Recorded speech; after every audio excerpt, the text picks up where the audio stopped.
Yo, what is up guys? I'm bringing you a brand new video and welcome to my Succession Berserker PvP guide. In this video, I'm going to be taking you through 1v1 combos, your neutral game, staying protected and fishing for CC phase of fights, as well as large-scale PvP. So let's first start off with our 1v1 combos. Zerker's 1v1 generally focuses around two main things, and that is having one of your two grabs up, as well as Raging Thunder being your primary damage source. Everything leads up to your Raging Thunder, and then from there, you just wait for them to die, essentially. So let's start off with how you are going to land your two grabs. They're usually going to be landed in 4 different ways, and this is how it goes. So starting out, you can do Shift Space for Lava Piercer directly into E. That's a very common way to land a grab. You can also do DRMB into your hotkey for Rock Smash. For me, it's 7, and that is how you land that grab. Another potential consideration is if you're very far away from the target, you can do Shift Space WF into E. That's another way that you can land a grab very quickly. And then the other way actually focuses around your Weakling Hunt ability. So while you are doing Shift F while in Beast form, this ability right here, those have knockbacks on them. And that is going to allow you to do a grab and then another CC afterwards in order to continue on with your combo. So you might get something like a Shift F into a Rock Smash. Something like that. You could Shift F, get a knockback into an E grab. So those are the main ways that you're usually going to start your grabs. And there's pretty much no other ways other than if you're on the ground and you survive and you just stand up grab. But those are like the primary ways that you're going to want to get your grabs off. Something that I see a lot of Zerkers do sometimes is they'll go for a grab after Predatory Hunt. So they will do Predatory Hunt and then skip the explosion and go directly for a grab. That's something you could consider. I generally don't do it, and we'll talk about that, and that'll make more sense later on in the video. But the final attack of Predatory Hunt is very, very large AoE, and it has a lot of debuff on it, and it's one of your highest damaging abilities that you have. So it's not something I usually want to skimp out on unless you're just solely in a 1v1 where you're not trading that target anyway, but it's a pretty obvious jump into grab, and I feel like a lot of Zerkers get themselves in trouble with that because it can become very formulaic and very predictable. So anyway, those are the main ways that you're going to land your grabs. Now, the other things you want to consider after landing one of those grabs is which grab did you land, because the combo order changes depending on if you land Smackdown or Rock Smash because of the way that the abilities flow. But let's assume that in this case you got a Smackdown grab, and we'll go through and see what we do in that situation. And we'll assume that we're fighting an evasion target, because if you're fighting evasion or DR, it does change. So we land an E-grab, and what we're going to do is we're going to hit A LMB, F, we're going to do S LMB RMB, WF into SC for Ancient Wave. And from there, we're going to hit RMB one time. Then we're going to hit Shift Space into LMB RMB. And that is going to be the entire combo. And that's going to generally be the highest damage that you can do to an evasion target, pretty much fully. So let me show you what that looks like in full time here. So we're going to get the E-grab, the debuff, Frenzy Destroyer, and then we go into our Raging Thunder. So the order of those abilities, again, we'll go through it one more time. We're starting off with our E-grab. Yeah, we'll wait for Ancient Wave to come back, and then I'll do it in slow-mo one more time. But that's what the full combo looks like. And I'll tell you why we do that combo in the first place as we're doing this. So we get our E-grab, we do ALMB, we hit F for minus 12% melee evasion. We do Frenzy Destroyer for melee AP plus 16. We do WRMB for the melee accuracy rate plus 15%. Then, from there, I ran out of beast form. From there, you go Ancient Wave for the knockdown. And if that knockdown resists, we have RMB, which is a float, that also does minus 20 DR. And then we do LMB RMB into Raging Thunder. And the reason for that is because in the event that the knockdown resists and the float hits, the highest air attack damage is at the very first hit after your Raging Thunder. The first hit of Raging Thunder after a Lava Piercer, so it does a lot of floating damage if that happens to be the CC that connects. So that's the full combo. A lot of pre-buff, a lot of debuff, and it's a very, very high damage combo. And it's generally going to be the only thing that you're going to really need to know for even DR targets, because after landing an E-grab, it hardly changes when you land it against a DR target. You maybe don't need to have Frenzy Destroyer up. So something that you might consider doing in the event of it being just a DR target is you might, let's wait for, I guess we'll get our Beast Form back. So Lava Piercer, E-grab. We still hit F because it flows well. Frenzy Destroyer, and directly into Ancient Wave, directly into a Claw, and directly into a Spin. So things don't really change whether you're fighting a DR target or not. It really doesn't matter other than you get in an extra Frenzy Destroyer. Instead of, you just get 2 FDs instead of adding in an FD Headbutt. That's basically the difference. Now, things also change a little bit when you're doing Rock Smash. Rock Smash, it doesn't really flow as well if you do F first, so you usually do Frenzy Destroyer first. So in a combo like this, you would grab with this, you hit LMB to put him down, Frenzy Destroyer F, Headbutt, Ancient Wave, 1 Claw, and then Raging Thunder after Lava Piercer. So the combo is very, very similar, and generally is going to be the highest damage you can do to an evasion target. If in the event that, once again, you are fighting, say, a DR target, you don't need to do that headbutt. You can just go into 2 Frenzy Destroyers. So you can do grab, put him on the ground, 1, 2, Ancient Wave, Claw, and then Lava Piercer into Raging Thunder. That's generally how it's going to operate for your combos after a grab. And that's really all you need to know. If fighting an evasion target, you just put in that headbutt. If fighting a DR target, you do 2 FDs. Everything else stays very consistent, other than the order in which you do certain abilities at the start, whether you get Rock Smash or Smackdown. That's pretty much all you need to know about Berserker 1v1 comboing. So now, let's talk a little bit about the neutral game of Berserker PvP. A very common question people have for me is, how do you stay in Beast form? It's very, very simple. So if you have Unstoppable Beast, which is your level 60 skill you get, Predatory Hunt is the primary ability that's going to keep you in Beast form. If you do Predatory Hunt, it has a 13-second cooldown, and it gives you 20 seconds of Beast form.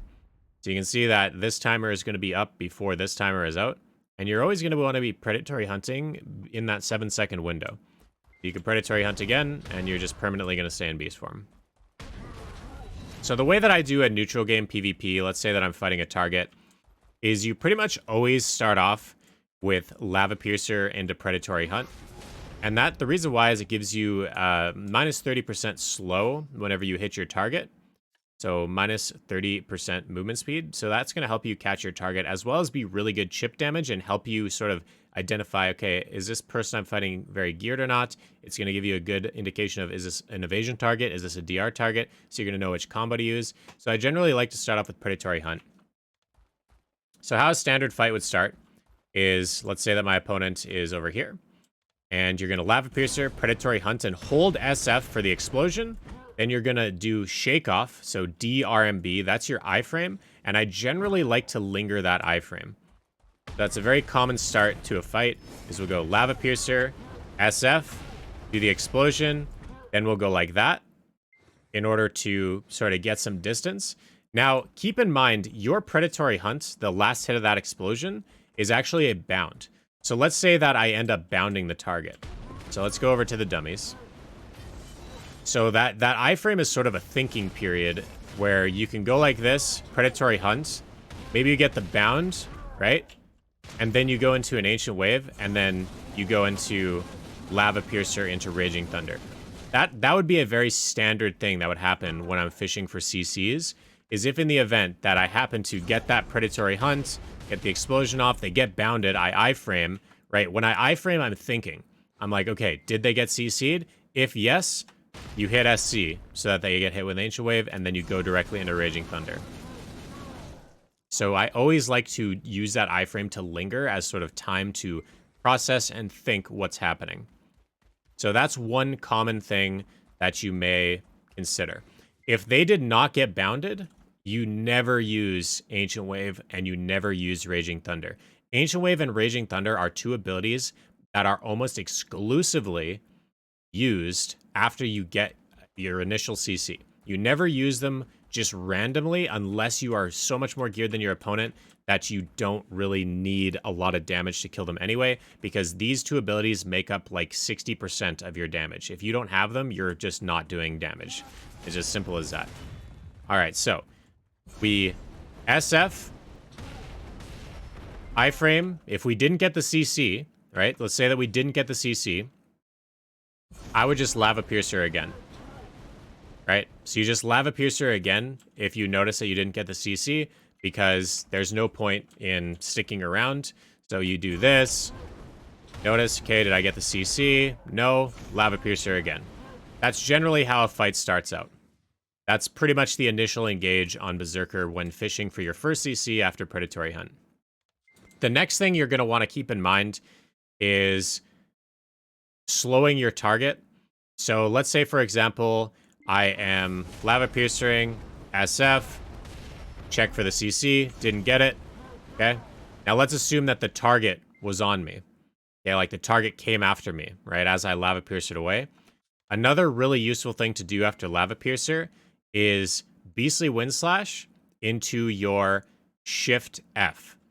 Now, Beastly Windslash is SRMB, and Shift F is your Weakling Hunt. So let's put that all together.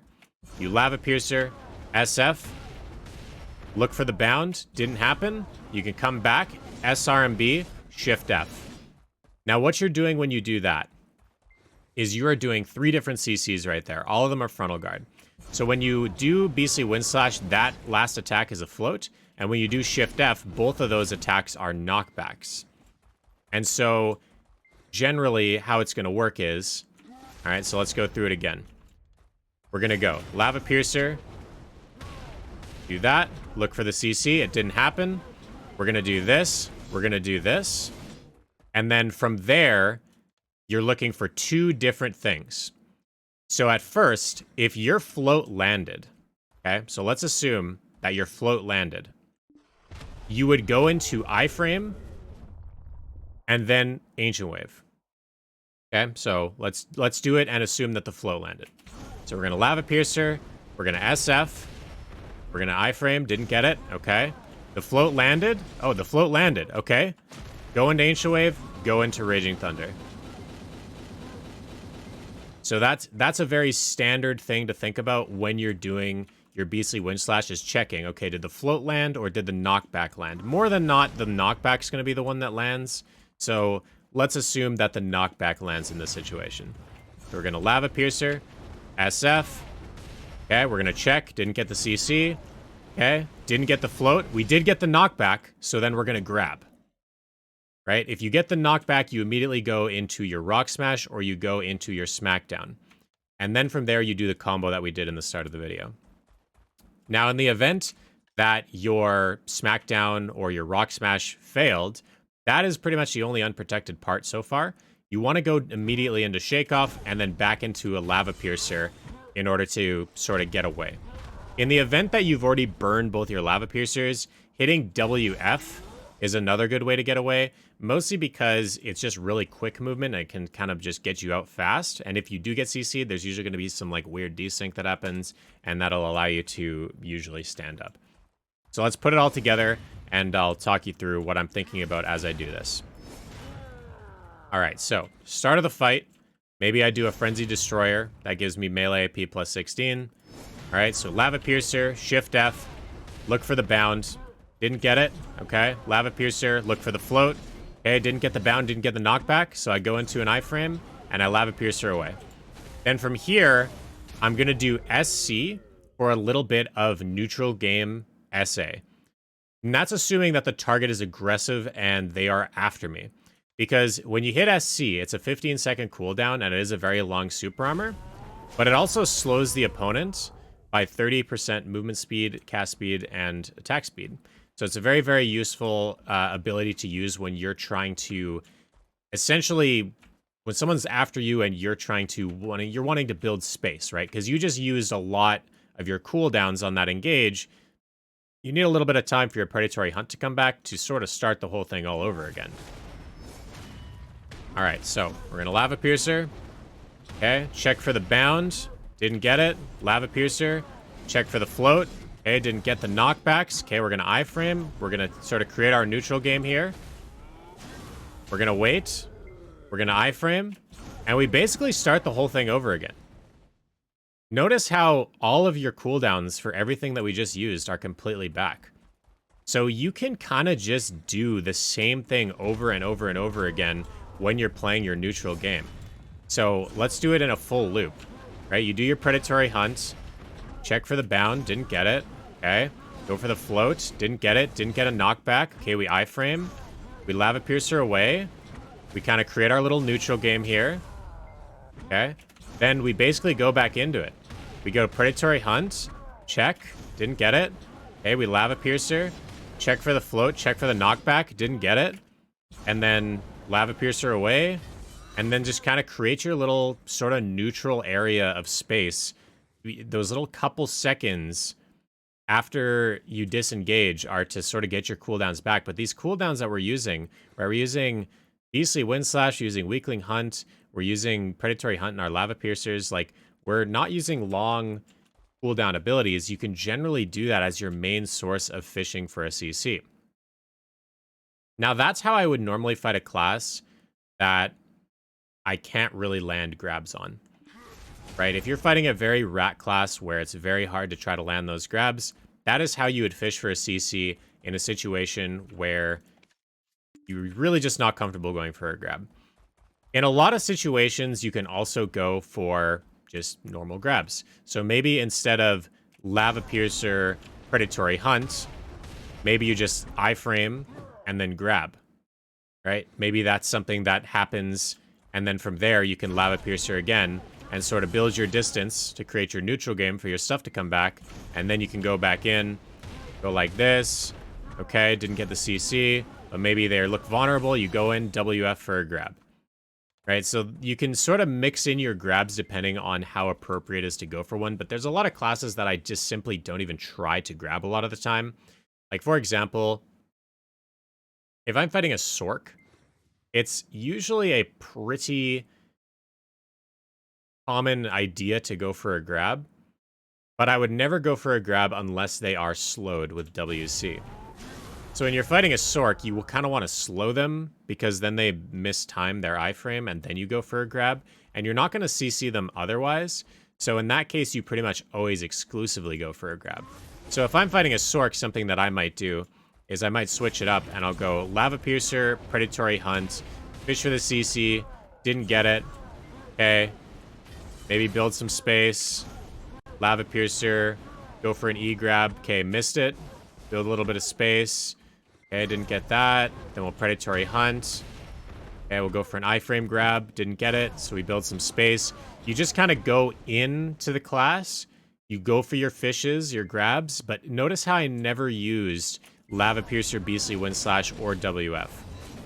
Sorcs have too many super armor CCs and too much ability to get behind you where it's simply just not worth doing. So you're generally going to trade that instead of doing stuff like that, where you go back in with that, you might Lava Piercer and then just go directly into a slow, and then Lava Piercer away and build that space. And then just kind of wait for your stuff to come back, and then try to go for grabs real quick. And you generally have to gauge, do you trade the class with Lava Piercer, Beastly Wind Slash into Shift F, or do you trade the class by prioritizing going for grabs? If I'm fighting a Valkyrie, I will generally never do Beastly Wind Slash Shift F on the Valk quite as frequently unless I know that they've already used their suction. If I'm fighting a DK, that's another class that you generally are not going to be using a lot of these fish sort of mechanics, because you're really only making yourself vulnerable during your Beastly Wind Slash and Shift F phase. So that's generally stuff to think about for when you're playing sort of neutral game for Zerk or PvP. Now, let's talk about more large-scale philosophy. So the first thing I want to talk about is usage of 100%. Zerker Shift Q has a very long cooldown. It is a 45-second cooldown, but it can be cancelled. So a very common thing that you do is you might jump into the middle of a ball, Shift F and hold it for the explosion into Shift Q, iframe, and then get away. That's really all you have time to do a lot of the time in large-scale PvP, because you're going to take so much damage in that phase that you might even just die straight up.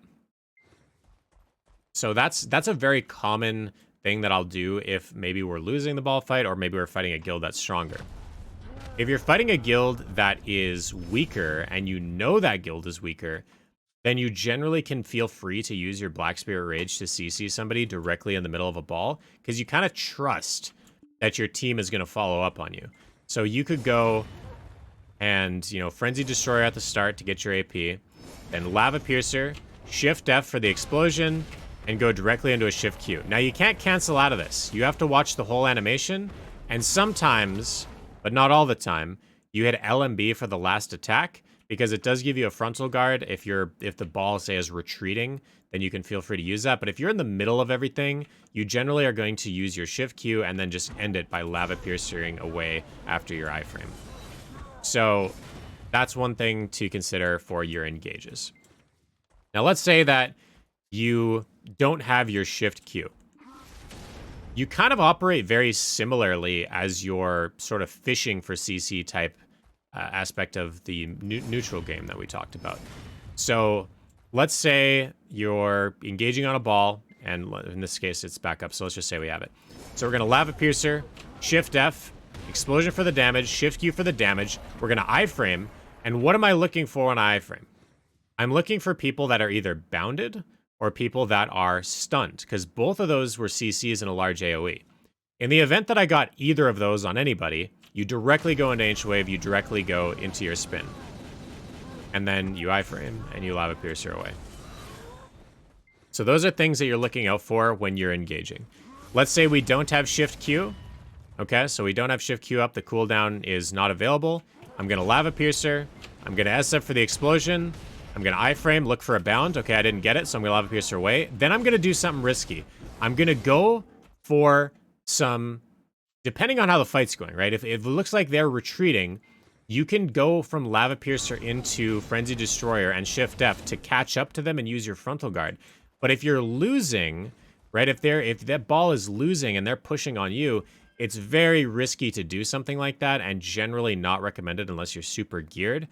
In that particular case, right? So let's assume that we're going in and we're losing. We Lava Piercer, Shift F. Okay, we iframe, we didn't get anything. In this case, you probably just leave, right? Instead of going back in, you probably just leave. Or maybe you notice somebody is low. It's totally appropriate to Lava Piercer, Shift F, not get any CC, look and see you got no CC, but see, oh, this guy's low. I'm just going to go in and spin for a little bit, and then I'm going to Lava Piercer and go away. So in that case, I used no frontal guard. I had no gaps in any of the stuff that I did, because I knew that it was too risky to use frontal guards there, so instead you kind of have to just sort of utilize what you got. Another thing you can do is, let's say that you're noticing that they're retreating, and Zerk is really, really fast compared to everybody else. You can Lava Piercer, Shift F on top of them, go for the movement speed explosion, but then also go for this. And then you can Lava Piercer and sort of like get away. Now, why you do Devastation in that instance is because Devastation has large slows on it. Minus 30% move attack cast, and then I also have add-ons for minus 7% move attack cast. And so that is very, very paramount to your guild being able to catch up in a lot of cases. So, and it's fully super armor, so there's really no risk, even if somebody is sort of, you know, staying behind to try to CC you. That's another potential consideration. Now, let's talk about the, I guess the elephant in the room. A lot of Berserkers really like using the ability Time to Rock. I generally never use this ability. In most cases, if I'm trying to disengage from a fight, I'm Lava Piercing and I'm going directly into WF. And you usually have built enough distance where you're just kind of gone. The only time what I ever maybe would use it is, let's say that I'm really low HP and I'm Lava Piercing WF. You can turn around and Time to Rock like that to build a little bit of extra distance to sort of flip your frontal guard. And then you can iframe and Lava Piercer again to get away. That's really the only time I use it. I don't find the damage very impressive. I don't find it very useful to kind of like go in, predatory hunt like this, time to rock out. Like, I generally don't think that it's that useful to use unless you're in that very specific instance where you're just really lava piercing, trying to get away like that. That's the only time I would use it. And even then, compared to just doing, say, lava piercer WF twice and then going into WF again, it's such a small moment in time that you're more protected. It's really, really just a tough ability to use and have it actually mean anything. But this video has already gone on pretty long. I think I've sort of talked about pretty much everything that I wanted to talk about. You guys now have an idea of how sort of the neutral game is played when you're PvPing on Zerker. You have an idea of things that you think about when going into large scale and how to combo people once you catch them. The last sort of parting information that I want to give is, I guess, philosophies to think about when playing the class. So first of all, your Shift F explosion is a large amount of your damage. This right here is your biggest thing that's going to get probably like 70% of the kills that you get in large scale. That and Shift Q. Those are your big AoEs. So something that you'll want to do is whenever you're engaging, you're going to want to usually start with Shift F. I can't think of a single time in large scale, unless it's just like an absolute rollover on our part, where I'm not Lava Piercer, Shift F to start. It's like you almost just never engage unless you have that ability up. It's kind of just something that you never want to do. The second thing to think about is your E-buff. Now, I don't ever use my Prime E-buff unless I need health for a re-engage. So let's say that you go in, right? You do your explosion, you go like this, okay? You happen to get your CC, you got your, little bit of damage, you go out, but your HP is low. You pop your E-buff to get your health back, and now you're sort of just healing until you can go back into the fight with your predatory hunt. So that's pretty much all you're going to use your E-buff for. It's mostly for that heal. It heals you a lot of HP, and it also gives you all DP plus 20%.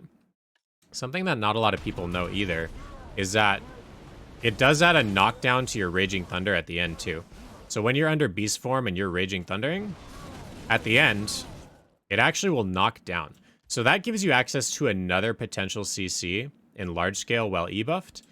And that's something that you can consider as well when you're re-engaging that second time. If you have that cooldown available, that it's okay to start spinning randomly because at the end you can go for that CC. Another thing too is that it makes your the last hit of this, right? So when you hit A, RMB, LMB, it makes that into a super armor knockdown. So that's another thing to consider when you're E-buffed. I can't really show you, but like if you... Right now it's an unprotected knockdown, right? If you go like this and like this, you see how it knocks down, it's unprotected. Well, when you're E-buffed, it gives you a super armor. So that's another potential thing that you could use every 4 seconds in larger scale PvP. I oftentimes don't really do that, and I don't think about it too much because, it is a small window, and it can have varying degrees of usefulness, but definitely in like 1v1s and Solaire, it's something to think about. But that's pretty much it, guys. I think that is kind of everything that I wanted to talk about in terms of your strategy. Yeah, I think that's everything. I'm going to leave some links to the add-ons that I use for PvP in the description. So if you're interested in that, you can check that out. This kind of UI sort of covers it up, and these aren't really the proper add-ons anyway, but I'll leave you a link there for that. But I hope you guys found this video useful. I appreciate you guys very, very much for watching. If you guys did enjoy, be sure to subscribe, and I will see you guys all in the next video. Peace.